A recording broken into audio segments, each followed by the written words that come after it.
Hi all, good evening. So last வீடியோவில் வந்துட்டு நம்ம முடிஞ்ச எக்ஸாம் பற்றி ஃபீல் பண்ணாமல் நெக்ஸ்ட் மூவ் ஆன் ஆகலாம் அப்படின்னு சொல்லியிருந்தோம். ஸோ அதுக்கு என்னோடய சைட்லேருந்து ஒரு இனிஷியேட்டிவ் தான் அ டாபிக் அ டே அப்படின்னு நான் பிளான் பண்ணியிருக்கேன். ஸோ இதோட மோட்டிவ் என்ன அப்படின்னா, ஒரு சிங்கிள் டாபிக் நம்ம சூஸ் பண்ணி அதில் இருக்கிற முக்கியமான ஃபேக்ட்ஸ் எல்லாம் வந்துட்டு டிஸ்கஸ் பண்ணுறது தான். ஸோ அப்படி பண்ணுறது மூலமாக எனக்கும் யூஸ்ஃபுல்லாக இருக்கும், உங்களுக்கும் சில ஃபேக்ட்ஸ்லாம் வந்துட்டு ரீகால் ஆகும். நீங்கள் ட்ராவல் டைமில் இருக்கப்போ இல்லை ஃப்ரீ டைம் லெஷர் ஆர் அந்த மாதிரி ஏதாவது கிடைக்கிறப்போ ஜஸ்ட் அதை காதால் கேட்டாலே அது ரொம்ப யூஸ்ஃபுல்லாக இருக்கும்.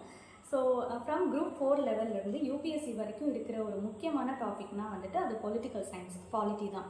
ஸோ அதுலேருந்து ஸ்டார்ட் பண்ணலாம் அப்படின்னு பிளான் பண்ணியிருக்கேன்.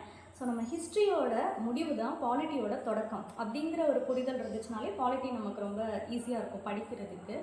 ஸோ நமக்கு இந்த வேலூர் ரிவோல்ட், கிரேட் ரிவோல்ட் அதெல்லாம் முடிஞ்சு நமக்கான ஒரு கான்ஸ்டிடியூஷன், இந்தியன் கான்ஸ்டிடியூஷன், இந்தியாவோட அரசியலமைப்பு சட்டம் அப்படின்னு ஸ்டார்ட் பண்ணுறதுலேருந்து தான் நமக்கு பாலிட்டியே வந்துட்டு ரொம்ப விறுவிறுப்பாக ஆரம்பிக்குது. ஸோ அதில் முக்கியமான ஒரு டாபிக்னால் வந்துட்டு மேக்கிங் ஆஃப் த கான்ஸ்டிடியூஷன். அந்த மேக்கிங் ஆஃப் த கான்ஸ்டிடியூஷனில் ஒரு 10 இம்பார்ட்டன்ட் ஃபேக்ட்ஸ் இந்த வீடியோவில் டிஸ்கஸ் பண்ணலாம் அப்படின்னு இருக்கேன். ஸோ அதில் ஃபேக்ட் நம்பர் 1 அது என்னென்னா வந்துட்டு, first sitting of the constitution assembly, constituent assembly இன்றைக்கி ஃபஸ்ட்டு அந்த கூட்டம் வந்து கூடுது அப்படின்னு பார்த்தீங்கன்னா December 9, 1946.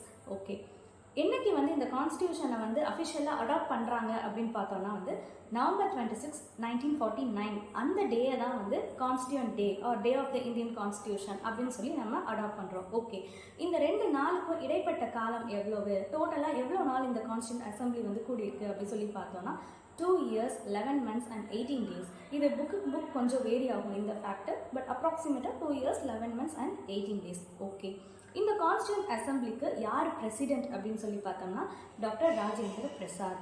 ஓகே, இந்த கான்ஸ்டியூண்ட் அசம்பிளிக்கு ஒரு கான்ஸ்டியூஷனல் அட்வைசர் அப்படின்னு ஒருத்தரை அப்பாயிண்ட் பண்ணுறாங்க. அவர் யாருன்னா doctor B.N. Rao. Doctor B.N. Rao வந்துட்டு இந்த கான்ஸ்டியூண்ட் அசம்பிளியோட அட்வைசராக இருக்கார். ஓகே, நம்ம கான்ஸ்டியூஷன் ஃப்ரேம் பண்ணுறப்போ நிறைய கமிட்டிஸ் வந்து ஃபார்ம் பண்ணாங்க. அதில் முக்கியமான ஒரு கமிட்டி வந்து டிராஃப்டிங் கமிட்டி. அதோட ஹெட் யார் அப்படின்னு சொல்லி பார்த்தோம்னா நமக்கு எல்லாருக்கும் தெரிஞ்ச டாக்டர் B.R. அம்பேத்கர். ஓகே, தென் வந்துட்டு நம்ம கான்ஸ்டியூஷனுக்கு ஒரு சிம்பிள் அடாப்ட் பண்ணுறாங்க. அந்த சிம்பிள் வந்து என்ன அப்படின்னா வந்து எலஃபண்ட். நம்ம கான்ஸ்டியூஷனை கைப்பட எழுதினவர் யார், என்ன ஸ்டைலில் எழுதியிருக்காரு அப்படின்னு சொல்லி பார்த்தோம்னா பிரேம் பிஹாரி நரைன் ரைசாதா அப்படிங்கிறவர். அவர் ஃப்ளோயிங் இட்டாலிக் ஸ்டைலில் எழுதியிருக்காரு. அண்ட் தென் நம்ம கான்ஸ்டியூஷனில் 2 விஷயங்கள் அடாப்ட் பண்ணியிருக்கோம். அதில் ஒன்று வந்துட்டு நம்ம நேஷ்னல் சாங், இன்னொன்று நம்ம நேஷ்னல் ஆந்தம். அது 2 ஒரே நாள் தான் அடாப்ட் பண்ணுறோம். அது என்னைக்கு அப்படின்னா Jan 24, 1950. சாங் அண்ட் ஆந்தம் ரெண்டுமே Jan 24, 1950. இத்தனை பேர் சேர்ந்து நம்ம அரசியலமைப்பு சட்டமாக க்ரியேட் பண்ணாங்க. அதில் 2 முக்கியமான நபர்கள் மட்டும் பங்கு பெறலை.